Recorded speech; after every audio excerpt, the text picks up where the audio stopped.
خرم شرجیل رحیم یار خان سے پوچھتی ہیں کہ کیا نرینہ اولاد کے لیے دوا کھانا جائز ہے، یعنی کوئی ایسی دوا کھانا جس سے لڑکا پیدا ہو؟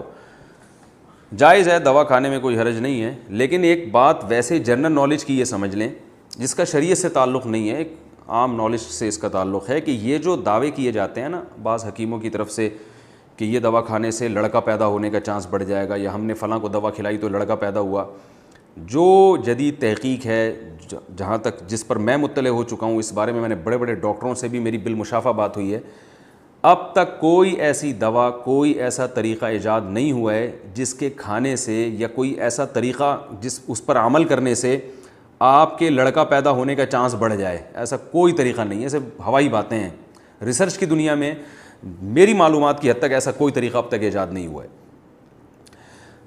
بعض لوگ یہ کہتے ہیں وہ فلاں کی بیٹیاں پیدا ہو رہی تھیں، فلاں حکیم صاحب کی دوا کھائی تو لڑکا ہوا، تو وہ دیکھو فلاں کی دوا کھائی ہے تو لڑکا ہوا، ورنہ تو لڑکیاں ہو رہی تھیں۔ یہ فیصلہ کون کرے گا کہ اگر دوا نہ کھاتے تو کیا پیدا ہوتا؟ ہو سکتا ہے پھر بھی لڑکا پیدا ہوتا۔ ہم تو ایسے بہت سے لوگ جانتے ہیں وہ نرینہ اولاد کی دوائیں کھا رہے ہیں مگر پھر بھی بیٹیوں کی بیٹیاں ہی پیدا ہو رہی ہیں۔ تو وہ بعض دفعہ ایسے ہوتا ہے کہ دوا کھانے سے لڑکا پیدا ہوا، وہ دوا کی وجہ سے نہیں، وہ ویسے ہی ہونا تھا لڑکا۔ اللہ تعالیٰ جب چاہتا ہے کسی کو لڑکیاں دیتا ہے، جب چاہتا ہے لڑکے دیتا ہے، تو وہ حکیم صاحب کے کھاتے میں ڈال دیا جاتا ہے کہ ان کی دوا سے ہوا ہے۔ تو یہ تو ہے کہ اولاد جس کے نہ ہو رہی ہو تو دوا کا اثر ہوتا ہے اس میں، یعنی اولاد کا امکان بڑھ جاتا ہے، مرد کے اسپم میں اولاد کے جراثیم کی تعداد بڑھا دی جاتی ہے، یا حمل ٹھہرنے کا امکان بڑھ جاتا ہے۔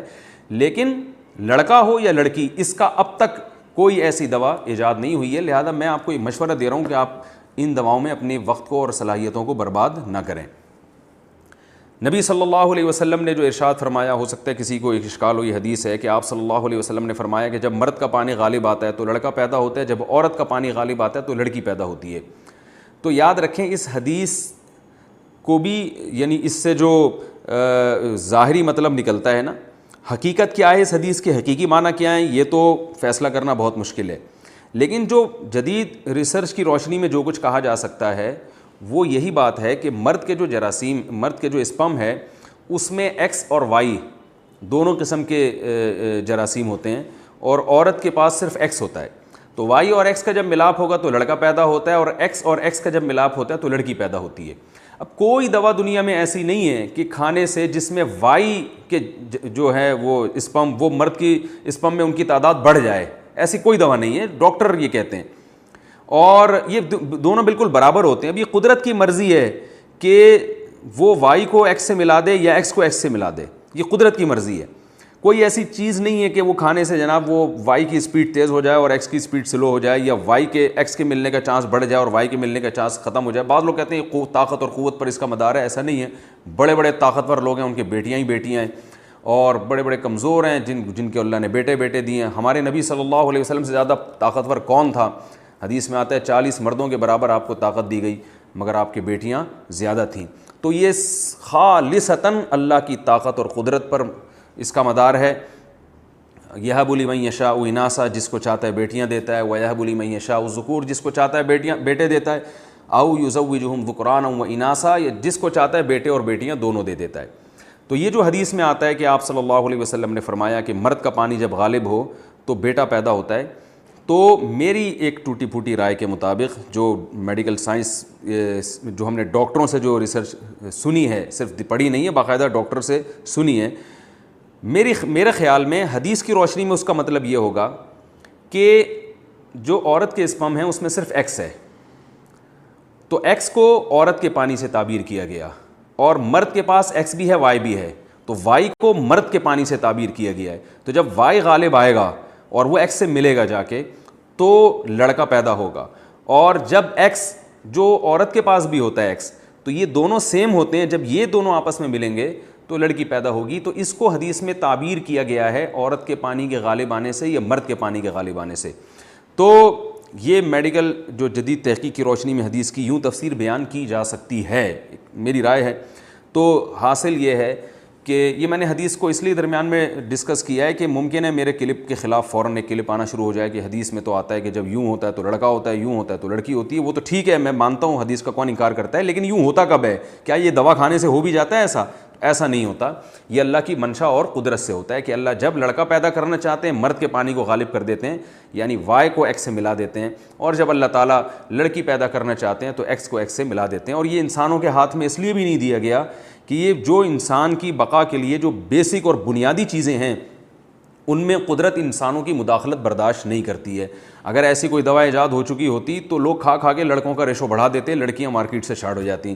تو جب لوگوں نے قدرت کے کام میں دخل اندازی دی ہے غلط طریقے سے, وہ اس طرح سے دی ہے کہ لڑکیوں کو ماں کے پیٹ میں قتل کرنا شروع کر دیا, جیسے کہ چائنا میں اور انڈیا میں ہوتا ہے کہ لڑکی کو پیدا ہی نہیں ہونے دیتے, ظلم کر کے قتل کر دیتے ہیں. تو قدرت تو ایک ریشو کے حساب سے دونوں کو پیدا کر رہی ہے, لیکن آپ اسے ماں کے پیٹ میں قتل کر دیتے ہیں. اس سے پھر یہ ریشو خراب ہوتا ہے اور لڑکوں کی تعداد بڑھ جاتی ہے, لڑکیاں کم ہو جاتی ہیں. اور یا دوسرا طریقہ یہ ہے کہ آپ فیملی پلاننگ پر عمل شروع کر دیں کہ 2 بچے ہی اچھے, اس کا بھی یہ نقصان ہوتا ہے کہ 2 بچوں کے بعد آپ قدرت کے کام میں ٹانگ اڑائیں گے, تیسرے کو روکیں گے, تو نتیجہ یہ نکلتا ہے کہ جن لوگوں کے 2 لڑکے پیدا ہو گئے وہ تو روک لیتے ہیں, جن کے لڑکے پیدا نہیں ہوئے وہ لڑکوں کی لالچ میں 6 8 بیٹیاں پیدا ہو جاتی ہیں ان کے ہاں. تو اس طرح سے بھی یہ ڈس بیلنس ہوتا ہے کہ لڑکیوں کا ریشو بڑھ گیا, لڑکوں کا کم ہو گیا. تو اس لیے قدرت نہیں چاہتی کہ قدرت کے احکاموں میں ان چیزوں میں دخل اندازی دی جائے.